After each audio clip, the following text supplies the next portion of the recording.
أنفسنا ومن سيئات أعمالنا من يهده الله فلا مضل له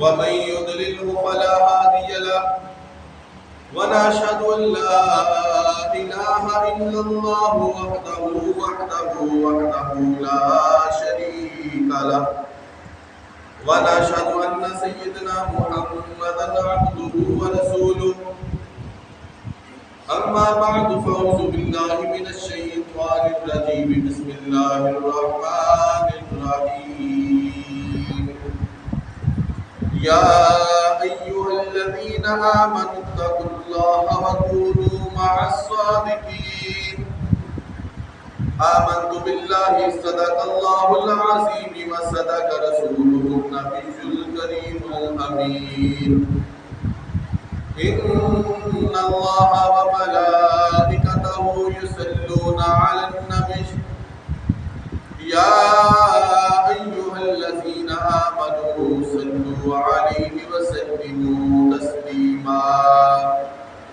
الصلاة والسلام عليك يا سيدي يا رسول الله وعلى آلك وأصحابك يا سيدي يا حبيب الله الصلاة والسلام عليك يا سيدي يا نور الله وعلى آلك وأصحابك يا سيدي يا رحمة للعالمين بلغ العلا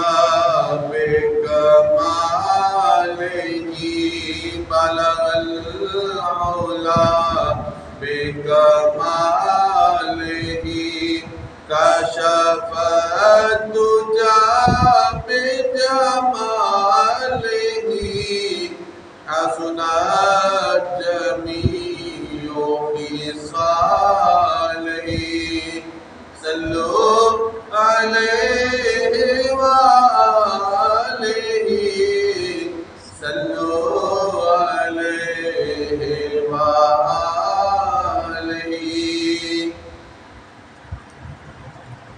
جسے چاہا در پہ بلا لیا جسے چاہا اپنا بنا لیا جسے چاہا در پہ بلا لیا جسے چاہا اپنا بنا لیا یہ بڑے کرم کے فیصلے یہ بڑے نصیب کی بات ہے بلغ العلا بکمالہ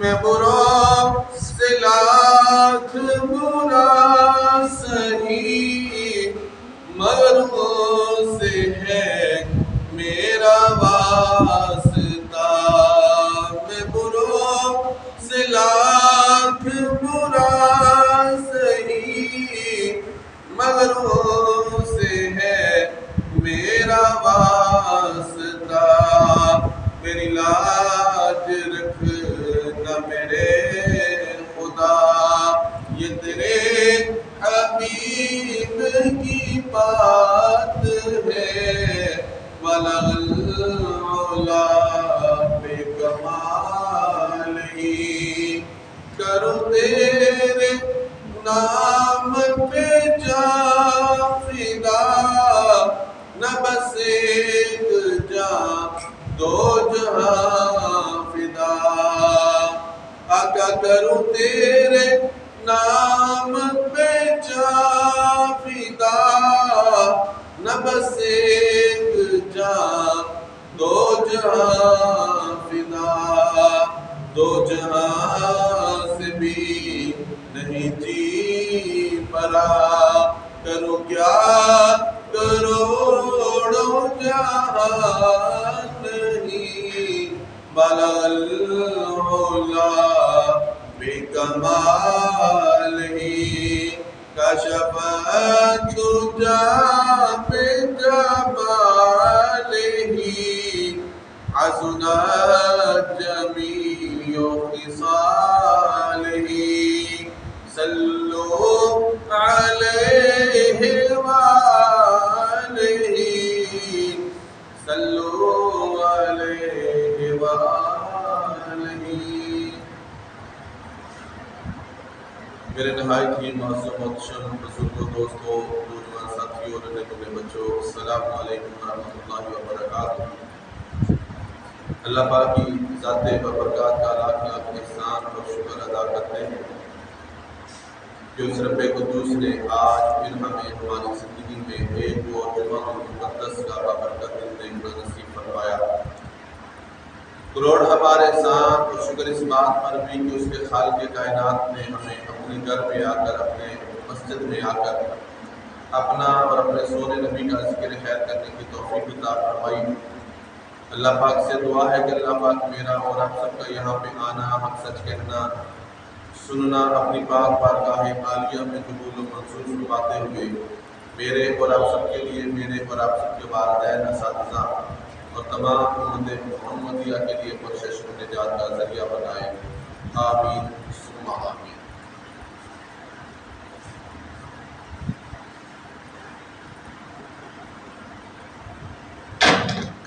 دوستان محترم، قرآن مجید کی ایک آیت مقدسہ تلاوت کرنے کا شرف حاصل کیا۔ اللہ پاک نے قرآن مجید میں ارشاد فرمایا، یا ایھا الذین آمنوا، اے ایمان والو، اتقوا اللہ، اللہ سے ڈرو، وکونوا مع الصادقین، اور سچوں کے ساتھ ہو جاؤ۔ سچوں کا جو اللہ کے سچے لوگ ہیں ان کا ساتھ دو۔ سب سے پہلے ذات جو رب العالمین کے ساتھ سچی ہے وہ پیارے آقا امام الانبیاء تاجدار کائنات علیہ السلام کی ذات مبارکہ ہے۔ ان کے بعد حضور علیہ السلام کے چار خلفائے راشدین، سیدنا صدیق اکبر رضی اللہ تعالیٰ عنہ خلیفہ اول، ان کے بعد سیدنا عمر فاروق رضی اللہ تعالیٰ عنہ، سیدنا عثمان غنی ذو النورین رضی اللہ تعالیٰ عنہ، سیدنا علی المرتضی شیر خدا رضی اللہ تعالیٰ عنہ، اور پھر سیدنا امام حسن و حسین اور سیدہ کائنات۔ یہ وہ نسبتیں ہیں کہ جو دنیا میں سب سے بڑھ کر عظیم ہیں اور کائنات میں محبوب صلی اللہ علیہ وسلم کو سب سے پیارے ہیں۔ تو دوستان محترم، اب جو اللہ والوں کے ساتھ ہو جاتا ہے، اللہ پاک اس کا مقام یہاں میں بھی بلند فرما دیتا ہے اور آخرت میں بھی اس کا ذکر جو ہے وہ بلند لوگوں میں فرماتا ہے۔ اللہ پاک فرماتا ہے کہ میرے بندے، جب تو مجھے یاد کرے گا تو میں رب تعالیٰ بھی تجھے یاد کرتا ہوں۔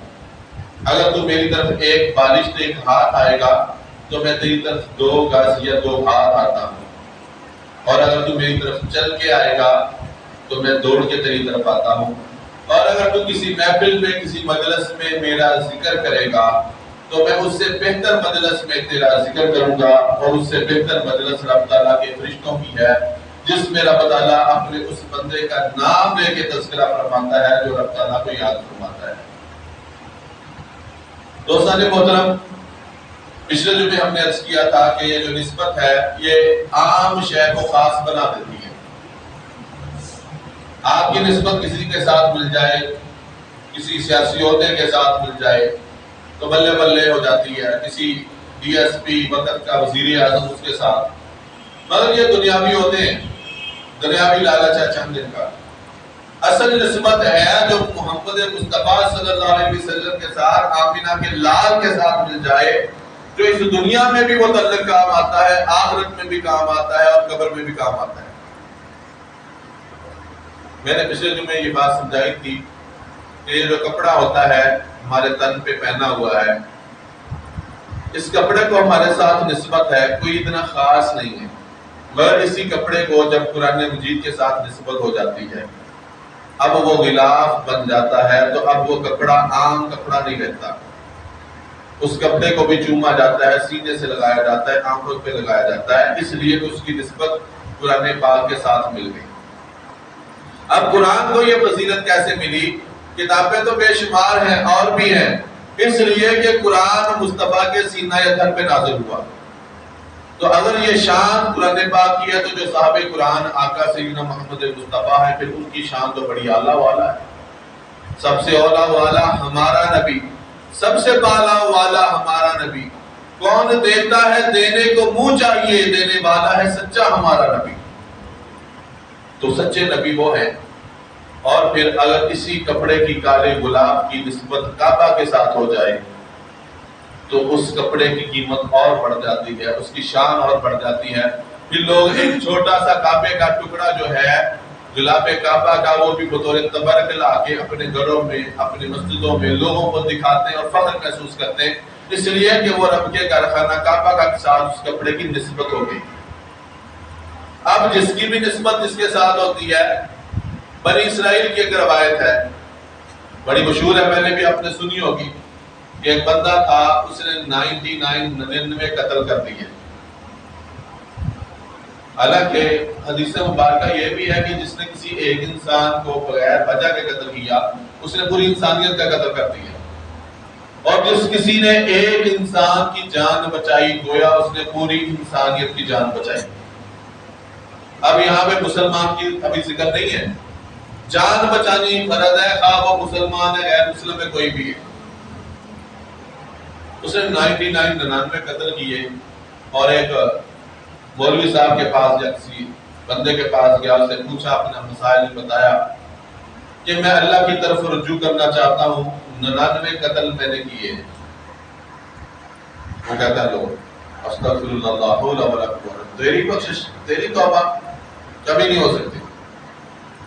ابو علامہ نے لکھا ہے، بنی اسرائیل کی روایت ہے کہ اس نے اس بندے کو بھی قتل کر دیا، 100 بندے پورے کر دیے۔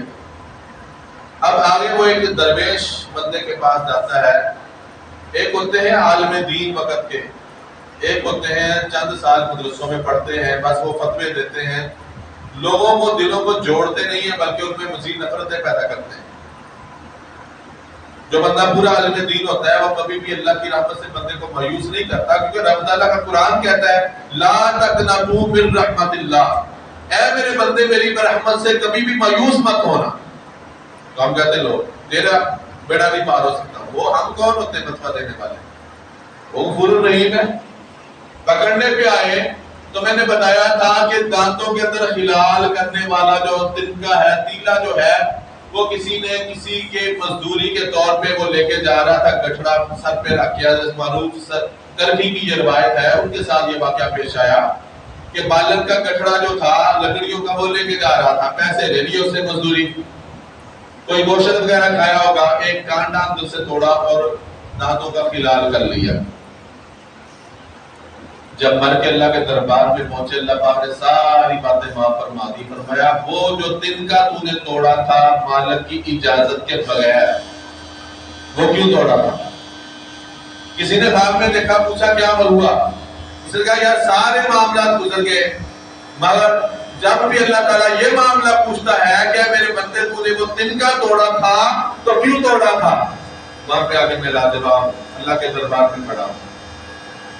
پکڑنے پہ آیا تو ایک چھوٹی سی ماچس کی تیلی سے بھی چھوٹے تنکے پہ پکڑ لیا، اور معاف کرنے پہ آئے تو بھی یہ 99 قاتل جو کرنے والا بندہ ہے یا آگے کسی بندے کے پاس جاتا ہے، یار میرا دل بڑا پریشان ہے، میں نے سب کچھ کیا ہے، بڑے گناہ ہیں، قتل بھی کیے ہیں، کیا اللہ کے دربار میں میرے لیے کوئی معافی ہو سکتی ہے؟ اس نے کہا ہاں اللہ بڑا غفور الرحیم ہے، بے شک تو نے قتل کیے ہیں، انسانی جانوں کا قتل کیا ہے، اس کا حساب ہوگا، اللہ معاف کرنے والا نہیں ہے، لیکن چاہے تو وہ معاف کر دے، اس کا دریائے رحمت بڑا وسیع ہے۔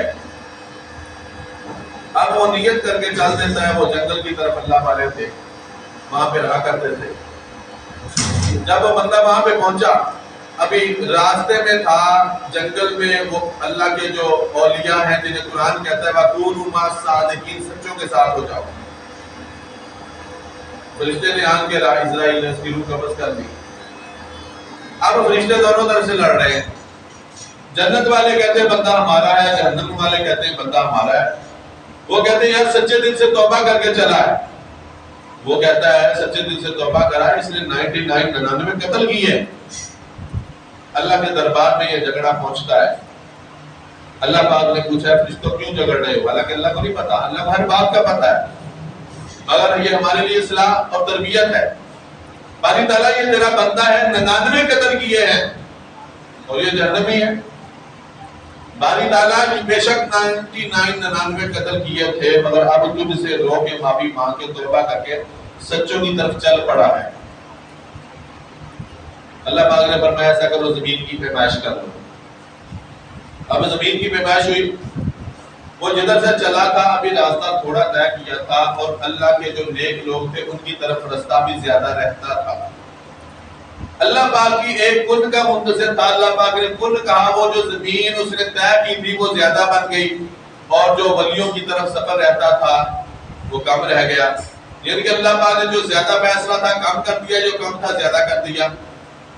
فرشتوں نے پیمائش کی، دیکھا کہ اس نے ولیوں کی طرف زیادہ سفر طے کر لیا۔ اللہ پاک نے فرمایا بس اسے یہ لوگ لے جائے اور جنت میں داخل فرما دیں۔ اب یہاں پہ سوال یہ ہے کہ باری تعالیٰ تیرا فرمان تھا کہ ایک انسان کو قتل کیا تو پوری انسانیت کو قتل کر دیا، ایک انسان کو بچایا تو پورے انسانیت کو بچا لیا، وہ فرمان۔ تو وہ کہتا ہے کہ بے شک میں جب بار کا ہار بھی ہوں، جب پکڑنے پہ آتا ہوں تو ایک ہی دنکے پہ پکڑ لیتا ہوں، اور جب میں معاف کرنے پہ آتا ہوں تو میں الرحمن الرحیم بھی ہوں، کہ پھر بندے کے جتنے بھی پچھلے اعمال ہیں، جو کچھ بھی اس نے کیا، جب وہ میرے در پہ آ کے روتا ہے، جب وہ توبہ کرتا ہے اور سر سجدے میں رکھ کے کہتا ہے باری تعالیٰ زمانے میں بھٹکا رہا، بھولا رہا، ہر خطا کی، ہر گناہ کیا، باری تعالیٰ تیرے دروازے کے سوا دروازہ کوئی نہیں ہے، باری تعالیٰ تیرے در پہ آ گیا ہوں، باری تعالیٰ تو اپنے در سے مجھے دھتکارنا نہ، باری تعالیٰ اگر تو نے بھی مجھے اپنے در سے دھتکار دیا تو تیرے سوا میرا ہے کون؟ فرمایا جب وہ میرے دروازے پہ آ کے مانگتا ہے تو مجھے اس بندے پہ ایسے پیار آتا ہے کہ جیسے ایک ماں کا بچھڑا ہوا بچہ جو ہے اسے کئی سالوں کے بعد مل جائے تو ماں باپ کے سینے کے ساتھ لگاتی ہے۔ فرمایا جب میرا گناہگار بندہ میرے دروازے پہ آ کے روتا ہے اور توبہ کرتا ہے، جیسے وہ ماں باپ کے بچے کو سینے کے ساتھ لگاتی ہے، فرمایا ماں تو 70 ماں سے زیادہ پیار کرتا ہوں، میں اس بندے کو بھی سینے کے ساتھ لگا دیتا ہوں اور اللہ معاف فرما دیتا ہے۔ لیکن اب اس کا مطلب یہ بھی نہیں کہ کسی کا بغیر وجہ کے حق کھاتے جائے، کسی کو بغیر وجہ کے حق قتل کر دیا جائے۔ میں نے پہلی روایت بھی سنائی کہ پکڑنے پہ آئے تو ایک دن کے پہ ایک ماچس کی تیلی پہ پکڑ لے۔ ہم اکثر لوگوں کی مسواک کرتے ہیں درخت سے توڑ کے، بجائے ثواب لینے کے سنت کے ہم تو گنہگار ہو رہے ہیں۔ ہمیں چاہیے کہ پہلے اس کے مالک سے اجازت لیں کہ میں آتے جاتے تمہارے اس درخت سے ایک مسواک توڑ لیتا ہوں، بھائی کیا مجھے اجازت ہے؟ ایسا نہ ہو کہ اللہ پاک کو جو ایک دن کا دانتوں میں خلال کرنے کے لیے معروف ترکی نے توڑا تھا، اللہ نے اس سے پکڑ لیا تو مسواک تو اس سے بڑی ہے۔ ہم دوسرے دوستوں کے مربے میں کھیتوں میں جاتے ہیں، ہم نے دیکھا یہ امرود پکے ہوئے، ہم نے بغیر اجازت توڑ کے کھا لیے، چل کوئی نہیں یار دستا گیا، بتاتا تو کوئی بھی نہیں۔ اگر تو آپ نے اجازت لے رکھی ہے اور ایک دوسرے کو اجازت ہے کہ جو مرضی کرتے جائیں، وہ الگ معاملہ ہے، لیکن اگر ہم ایسا کرتے کوئی گل نہیں یار ساڈا ہمسایا ہی آ کوئی گل نہیں، وہ بھی ساڈی شے توڑ لیندے سی انہاں دی، یہ غلط ہے۔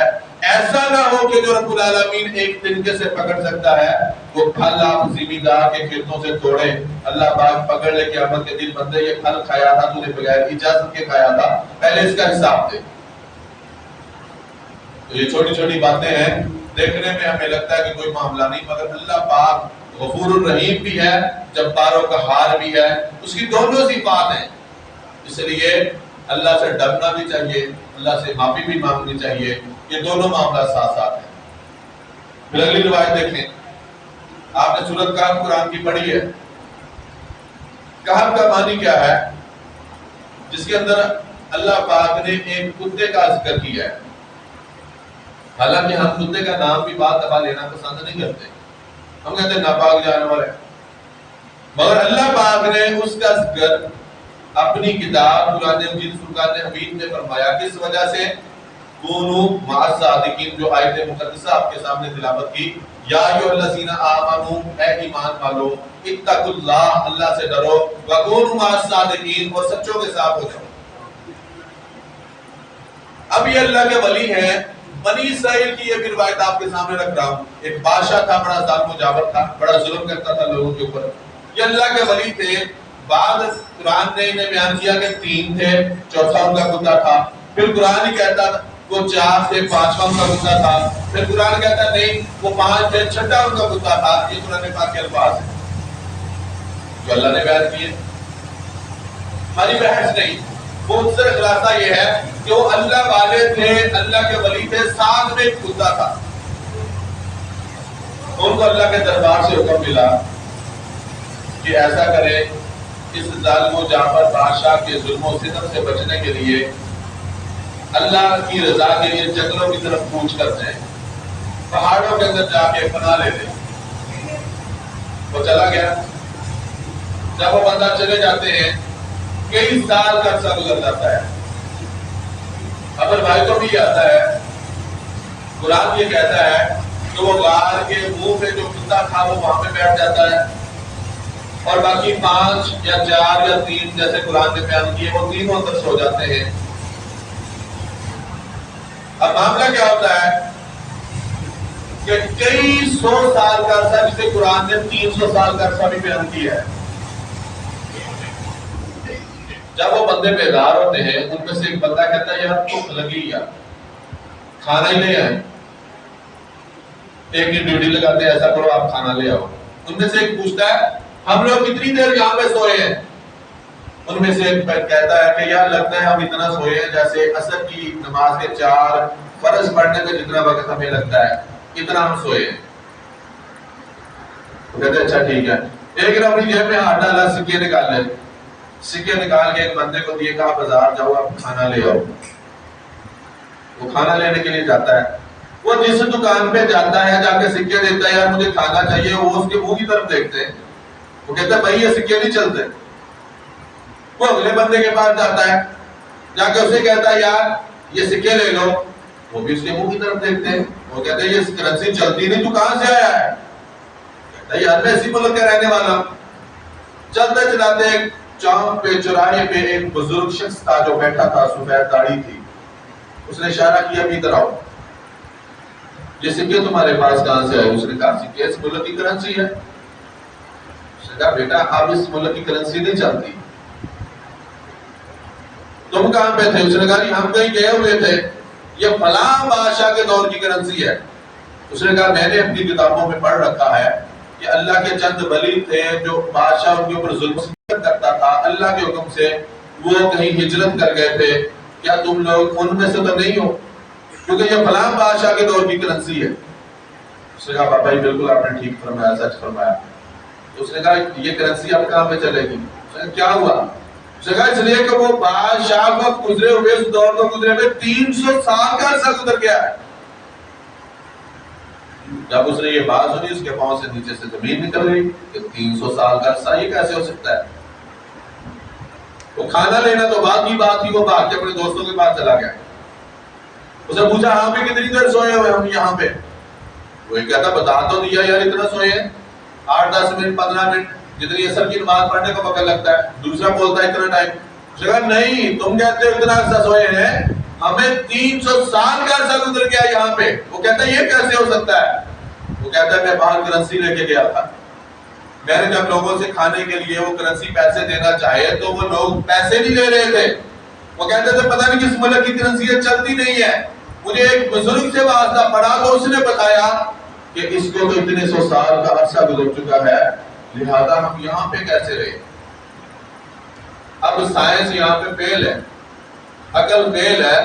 ایک جگہ پہ کوئی چیز پڑی رہے زمین پہ تو اس کو زمین کے اندر سے یا کہہ لیں کہ نمی کھا جاتی ہے. آپ لکڑی رکھ دیں کوئی زمین کے اوپر رکھ دیں، نیچے سے زمین جو ہے ننگی ہو، یا تو اسے گل لگ جائے گا یا وہ خراب ہو جائے گی. اور اگر انسانی جسم ہے اس کو لٹا دیا جائے 300 سال کا عرصہ تو وہ نکارا ہو جائے گا.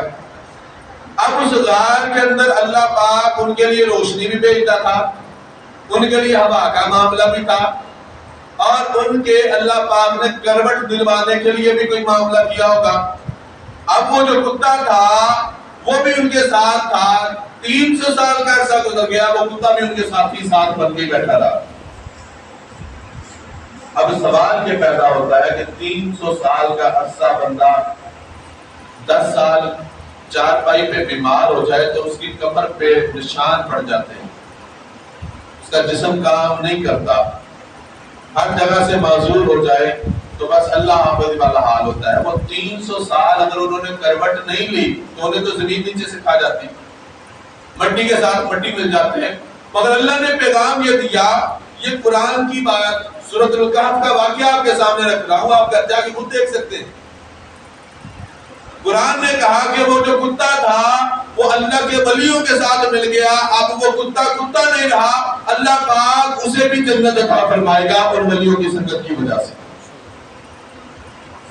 اگر کتا جو ہے وہ ولیوں کے در پہ بیٹھ جائے تو اللہ پاک اسے جنت عطا فرما دے۔ جو محمد مصطفیٰ کا ماننے والا اللہ کے ولیوں کے در پہ چلا جائے تو اللہ پاک اسے جنت کیسے نہیں عطا فرمائیں گے؟ اور وہ ولی تھے بنی اسرائیل کے، اور اگر آج محمد مصطفیٰ کا امتی ہو، جو ولی ہو، ہمارے آقا تمام نبیوں کے سردار اور اس امت کے ولی تمام ولیوں کے سردار اور یہ امت تمام امتوں کی سردار، اگر اللہ پاک بنی اسرائیل کے ولیوں کی بخشش، اس کتے کی بخشش ولیوں کے صدقے کر سکتا ہے، تو جو محمد مصطفیٰ کے غلام ہیں ان کے ولیوں کے در پہ جائیں گے تو اللہ پاک آپ کی بخشش کیسے نہیں فرمائے گا؟ چاہے تو اشاروں سے کایا ہی پلٹ دے دنیا کی، یہ شان ہے ان کے غلاموں کی، سرکار کا عالم کیا ہوگا؟ حضرت سیدنا ابو الفضل فتلی رحمۃ اللہ تعالی علیہ، حضرت داتا گنج بخش علی حجویری، کشف الموجود کتاب پڑھ کے دیکھ لیں، اس کے اندر یہ روایت موجود ہے۔ جو حضور داتا گنج بخش کے پیر و مرشد تھے نا، ان کا نام ہے سیدنا شیخ ابو الفضل فتلی رحمۃ اللہ تعالی علیہ۔ آج ہمارا حال بھی ٹھیک ہے، ملکی حالات نے جینا دوبر کر دیا ہر بندے کا، اب تو امیر غریب کا برگر ہی نہیں نا، جو بجلی کے بل ہیں اس دفعہ، جو پیٹرول روز بڑھ رہا ہے، عوام کا تو کسی کو خیال ہی نہیں، بس اپنی اپنی تجوریاں، وہ پنجابی کا لفظ ہے کتی چورانا رہی ہے، بس اللہ پر، اور جب تک ہم بھی ہلیں گے نہیں اپنے حقوق کے لیے، ہمیں مار کے دم لیں گے۔ سیدنا ابو الفضل فتلی رحمۃ اللہ تعالی علیہ کے حالات بڑے ماڑے تھے، لیکن ہم ابھی اس نہج پہ نہیں، ہمیں کھانا بھی مل رہا ہے، ہمیں کپڑے بھی دھلے ہوئے مل رہے ہیں، ہمیں صاف ستھری چیزیں بھی مل رہی ہیں۔ جب بندہ اللہ والا ہو جاتا ہے، اللہ سے لو لگا لیتا ہے، تو پھر اللہ اس کی مدد کیسے فرماتا ہے؟ آپ ایک دن، یہ داتا گنج بخش علی حجویری نے خود اس روایت کو نقل کیا، کہتے ہیں کہ میرے ایک دوست تھے کلاس والے مدرسہ میں جب پڑھتے تھے، ان کو الرجی ہوگی، خارش ہو گئی، ایک حکیم صاحب کے پاس گئے، پوچھا، انہوں نے کہا فلاں جگہ سے ایک بوٹی ہے، وہ درختوں کے اوپر بیل چڑھتی ہے، وہ لے کے آنا، اس کی دوائی بنا دیں گے۔ کہتے ہیں میں نے دوست کو بتایا، وہ کہتا ہے یار میں کتنے جانا ہوں، تم ہی لے آ دیو میرے کو۔ وہ جسے کہتے ہیں کہ پنجابی میں جڑا بولے پھٹا بولے، آپ کسی کو کوئی مشورہ دیں یا کوئی ڈاکٹر کا بتائیں دوائی کا، وہ کہتا ہے یار تم ہی لے آ دی، مہربانی تیری۔ دادا صاحب فرماتے ہیں کہ میرے جو پیر و مرشد تھے، میں دیکھتا تھا کہ شاید فجر کی نماز پڑھنے کے بعد کہیں اکثر نکل جاتے ہیں۔ کہتے ہیں میں نے فجر کی نماز ادا کی، نماز ادا کرنے کے بعد میں اس جنگل کی طرف گیا جہاں پہ وہ درخت تھے، تو کہتے ہیں میں نے عجیب منظر دیکھا کہ میں تو جا کے اس درخت کے اوپر چڑھ گیا، چند لمحات کے بعد میں نے دیکھا کہ ایک شخص نیچے کھڑا ہو کے اللہ پاک سے دعا مانگ رہا ہے، ہاتھ اٹھائے ہوئے ہیں اور آنکھوں سے آنسو ہیں، باری تعالیٰ مجھے صرف 1 درہم عطا کر دے۔ آج 1 روپیہ کرو، کرنسی تو زیادہ بنتی ہے، لیکن جتنا آپ کہیے باری تعالیٰ صرف 1 روپیہ دے دے۔ باری تعالیٰ تو جانتا ہے یہ میں اپنے لیے نہیں مانگ رہا، باری تعالیٰ میرے جسم پہ جو کپڑے ہیں یہ پھٹ چکے ہیں، اگر یہ میں کپڑے نہ بدلوں تو تیرے مصطفیٰ کی جو شریعت ہے اس کی پابندی جو ہے وہ برقرار نہیں رہتی۔ شرم ڈھانکنا جو ہے گھٹنوں سے لے کر ناف تک، یہ تو لازمی ہے نا، واجبات کے فرضوں میں ہے، لیکن پورے جسم کا ڈھانکنا نماز کے لیے یہ بھی ضروری ہے۔ باری تعالیٰ اپنی ذات کے لیے نہیں مانگتا، کاش آج بھی میرے کپڑے نہ پھٹ دے، مجھے کھانا ملتا نہیں ملتا، پانی ملتا نہیں ملتا، باری تعالیٰ میں نے کبھی شکوہ نہیں کیا، مگر باری تعالیٰ آج رویا ہوں تو اس وجہ سے رویا ہوں کہ آج کے بعد میرے نبی کی جو شریعت ہے باری تعالیٰ وہ مجھ سے برقرار نہیں رہے گی، اس لیے کہ میرے تن کے کپڑے بھی پھٹ گئے۔ کہتے جب وہ رو رہے تھے، دادا صاحب کہتے میں اوپر ہی درخت کے اوپر تھا، میں حیران رہ گیا کہ یہ شخص رونے والا کون ہے؟ کہتے میں درخت کے اوپر ہی بیٹھا رہا چپ کر کے اور اپنی آواز کو سانس کو روک لیا کہ آج دیکھوں جی اللہ کا ولی بندہ جو ہے کیا اللہ سے باتیں کرتا ہے۔ کہتے ہیں ابھی یہ منظر تھا اور اللہ سے مانگنے کا طریقہ جاری تھا کہ اللہ پاک کی طرف سے اس بیری کا جو درخت تھا اس کو حکم ہوا، اللہ پاک نے وہ جتنا درخت تھا وہ اور اس کے سارے پتے جو تھے وہ سونے کے بنا دیے۔ یہ کون لکھ رہے ہیں؟ داتا گنج بخش علی حجویری کشف الموجود کے اندر لکھ رہے ہیں، اور جن کا واقعہ سیدنا ابو الفضل خدری رحمۃ اللہ تعالیٰ علیہ۔ ہم جیسا ہوتا سارا درخت بڑھنا شروع کر دیتا، سونا نہیں دوا لانا شروع کر دیتا، تو آپ کی جھولی میں ایک پتا آیا ٹوٹ کے، آپ نے اس پتے کو پکڑا اور نسل دیا، فرمایا باری تعالیٰ کیا اب میں تجھ سے مانگتا بھی نہ؟ باری تعالیٰ اگر ایک اللہ کہ تو سارا سونے کا بنا دیا، باری تعالیٰ مجھے اس کی ضرورت نہیں ہے، پھر جس حال میں تو رکھے میں اس حال میں خوش ہوں۔ سارا درخت ہی ٹکرا دیا۔ بات کرنے کا مقصد ہم نے اللہ کو راضی نہیں کیا اس انداز سے۔ وہ آج بھی سن سکتا ہے، ہماری بھی سن سکتا ہے۔ ہم نماز ہی نہیں پڑھتے، 5 وقت کی نماز ہم نے سے کتنے پڑھتے ہیں پہلے تو یہ کبھی سوچیں۔ کوئی بڑا احسان کرتا ہے گھر میں پڑھ لیتا ہوگا، چلے پڑھے صحیح، گھر میں پڑھے، اللہ ایسا ایسا مسجد کی بھی توفیق دے دے، لیکن اللہ کے نبی علیہ السلام نے فرمایا جو مسجد میں آ کے نماز ادا کرے گا اللہ پاک اس کو 27 گنا زیادہ نمازوں کا ثواب عطا فرمائے گا۔ اب اس 27 کو 5 کے ساتھ ضرب دے لیں، کتنی نمازیں بن جاتی، کتنا ثواب بن جاتا ہے۔ ہاں فرمایا گھروں کو بھی قبرستان نہ بناؤ، جیسے جمعے کی ابھی نماز ہوگی سارے لوگ کریں جتنیاں پاڑیاں باہر میں ڈھونڈا، بچے بھی ان کی طرف دیکھ کے، حالانکہ جمعے کے بعد 4 سنتیں، 2 سنتیں، 2 نفل چلے پڑھنے نہیں پڑھنے آپ کی مرضی ہے، لیکن کم از کم 4 سنتیں اور 2 نفل تو پڑھے، 4 سنتیں اور 2 سنتیں۔ ہم سمجھتے ہیں جمعہ مکمل ہو گیا، تو آپ اللہ کے گھر میں آئے، آگے جمعہ پڑھا آدھا اور آدھی زور کی نماز چھوڑ کے چلے گئے، اللہ کے گھر میں آگے بھی نماز چھوڑ کے چلے گئے۔ ہاں اب وہ جو حدیث مبارکہ کہ اپنے گھروں کو قبرستان مت بناؤ، اس سے مراد یہ ہے کہ آپ باقی نماز جا کے بچوں کے سامنے پڑھیں، بیوی کے سامنے پڑھیں، چھوٹے بچوں کے سامنے پڑھیں۔ اگر تو آپ ایسے گھر جا کے کوئی پڑھتا ہے بڑی اچھی بات ہے، مگر شاید کوئی 5% ہوں گے، نہیں تو نہیں۔ گھر سے آتے ہوئے 4 سنتیں گھر میں پڑھ کے آئے، اللہ کے نبی علیہ السلام نے فرمایا اپنے گھروں کو قبرستان مت بناؤ، اس سے مراد یہ ہے۔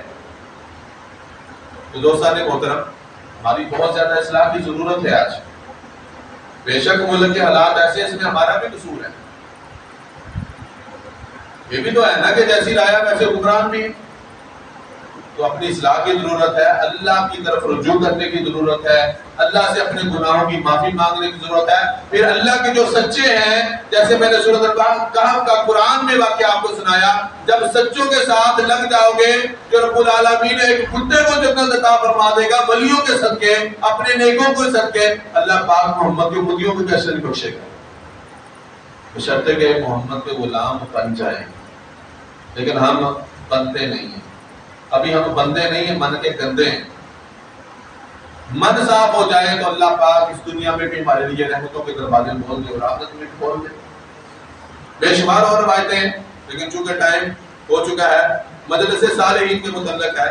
نبی علیہ السلام نے فرمایا کہ جب بندہ جنتی جنت میں جائے گا اللہ کا نیک جو ولی ہوگا، تو اسے جہنمی جو ہے وہ آواز دے گا کہ اے بندے میں نے تجھے فلاں جگہ پہ پانی پلایا تھا، اے میرے بندے تو نے مجھے پہچانا نہیں، میرے دوستوں نے مجھے پہچانا نہیں، میں نے فلاں جگہ پہ تیرا وضو کروایا تھا۔ تو وہ جو اللہ کا نیک بندہ ہوگا اللہ پاک سے دعا کرے گا کہ باری تعالیٰ تجھے تیری رحیمی کا صدقہ، پیارے آقا صلی اللہ علیہ وسلم کی رسالت اور شفاعت کا صدقہ، باری تعالیٰ اس بندے نے میری خدمت کی تھی، نماز کے لیے وضو کروایا تھا، ایک دفعہ پیاسا تھا پانی پلایا تھا، باری تعالیٰ میں اس وقت تک جنت میں نہیں جاؤں گا جب تک تو اسے بھی جنت میں نہیں بھیج دیتا۔ تو اللہ پاک اس نیک بندے کے صدقے اسے بھی جنت عطا فرما دے گا۔ وہ بخشنے پہ آئے تو بڑا غفور الرحیم ہے، اور پکڑنے پہ آئے تو میں نے بتا دیا کہ معروف کرتی کی طرح کہ دانتوں میں خلال کرنے کے لیے وہ تنکا بھی توڑا تو کیوں توڑا۔ پھر وہی روایت آج کی آخری حدیث مبارکہ بخاری مسلم میں متفق علیہ ہے کہ وہ بنی اسرائیل کی عورت تھی جو ناچنے والی تھی، فاحشہ تھی، جسے ہم لفظ بھی اچھا نہیں استعمال کرتے، کوئی کچھ کہتا ہے کوئی کچھ کہتا ہے، ناچنے والی عورت اور جو بھی غلط کام۔ وہ ایک دن ناچ کے گا کے واپس جا رہی تھی، اس نے راستے میں دیکھا کہ ایک کتے کا بچہ جو ہے وہ پیاس کی وجہ سے تڑپ رہا ہے، قریب تھا کہ وہ پیاس کی وجہ سے مر جاتا۔ وہ جو ناچنے والی عورت تھی اسے اس پہ ترس آیا، اس نے اپنی سواری اس وقت تانگا تھا جو کچھ بھی ہوتا تھا وہ رکوایا، اور اپنا دوپٹہ جو تھا پاس کنواں تھا، دو روایتیں ایک میں آتا ہے کہ اس نے اپنا موزہ سینڈل اتارا، دوپٹے کے ساتھ باندھا، ایسے نیچے سے بھر کے وہ سینڈل اس کے منہ پہ پانی پلایا۔ ایک روایت میں آتا ہے نہیں، اس نے اپنا دوپٹہ نیچے لٹکایا، دوپٹہ لے کے اس کے منہ پہ نچوڑا، منہ سے پانی پلا دیا۔ سب نے مرنا ہے، مر کے اللہ کے دربار میں گئی جب کئی سالوں کے بعد، اللہ پاک نے پوچھا بتا بندی کیا عمل کر کے لائی ہے؟ اللہ تعالیٰ سارے کو پتا، ہمیں بھی پتا ہے، کہتے ہیں نا سردار کو پتا ہے اپنے کی دنیا دا، ہم سارے کو اپنا اپنا پتا۔ اب اللہ کے دربار میں تو دو نمبری نہیں نہ ہوتے۔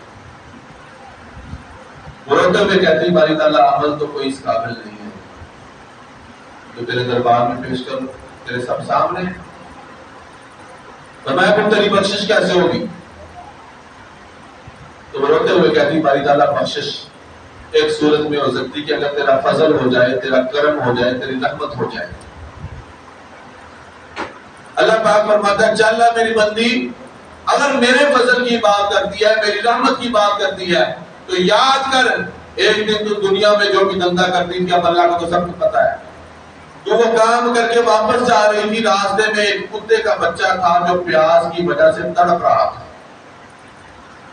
فرمایا تجھے اس کتے کے بچے پہ رحم آ رہا تھا، تیرے رب تعالیٰ کو آسمانوں پہ تجھ پہ رحم آ رہا تھا۔ فرمایا تو نے اس کتے کے بچے کو پانی نکال کے کنویں سے پلایا، اور زندگی بے شک دینے والے ہم تھے، تو نے پانی پلایا اور اسے مرنے سے بچا لیا۔ رب تعالیٰ نے تجھ پہ فضل کرتے ہوئے جا ہمیشہ کے لیے تجھے جہنم کی آگ سے بچا لیا۔ اے میری بندی، آج اگر بخش رہا ہوں تو اس وجہ سے بخش رہا ہوں کہ تو نے میری مخلوق کتے کے بچے کو پانی پلا کے مرنے سے بچا لیا۔ اللہ پاک نے اس کتے کی خدمت کا صلہ تیرے اوپر رحم کرتے ہوئے تجھے جنت عطا فرما دی اور جہنم سے بچا لیا۔ اب عمل کہاں پہ گئے؟ نمازیں کہاں پہ رہ گئی؟ تو ہر بات کا اپنا ایک مقام ہے۔ ایسا نہیں ہو سکتا کہ صرف نمازیں پڑھتے رہے، ماتھے پہ محراب ہے، سارا کچھ ہے، اور ہم سے اللہ کی مخلوق ہی خوش نہ ہو۔ ہمارا ہمسایہ جو ہے، ہم نے اس کے گھر کے سامنے سیمنٹ دی، بجری دی، ریت دی، ٹرالیاں لگیاں، خدا نگڑا دھوکا گیتا، یہ کوئی شریعت نہیں ہے۔ اپنے شادی ہے، پہلے انہوں پوچھو بھی بھائی اسی تیرے ننگن جو گھر آ چھڑ کے اس طریقے معاملہ کر لیے۔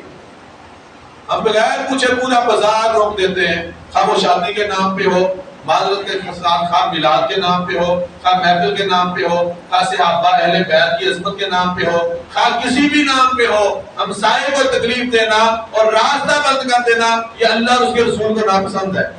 اللہ کے نبی علیہ السلام نے تو یہاں تک فرمایا کہ مسجد جو ہے وہ راستے میں آ رہی ہو تو اس مسجد کو بگڑا دینا جائز ہے۔ اور ہم کیا کرتے ہیں؟ کوٹھی داڑھی بن رہی ہے، مصیبت سارے محلے والے کو پئی ہوتی ہے، یہ انسانیت نہیں۔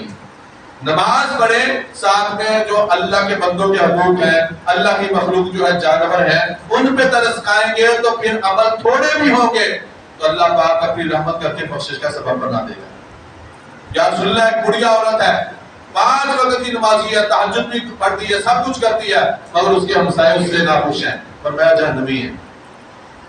یا رسول اللہ ایک اور عورت ہے، یا رسول اللہ نمازیں تو بہت زیادہ پابندی کی نہیں، پڑھ لیتی ہے، تہجد گزار بھی نہیں ہے، مگر اس کے ہمسائے بڑے خوش ہیں اور اس کے لیے ہاتھ اٹھا اٹھا کر دعا کرتے ہیں، فرمایا میں بشارت دیتا ہوں وہ جنتی ہے، اس لیے کہ اللہ کی مخلوق اس سے خوش ہے، اور جس سے اللہ کی مخلوق راضی ہوگی، اللہ اور اس کا رسول بھی اس سے راضی ہوگی۔ اللہ پاک مجھے اور آپ سب کو ان باتوں پہ عمل کرنے کی توفیق عطا فرمائے۔ وما علیہ الا البلاغ المبین۔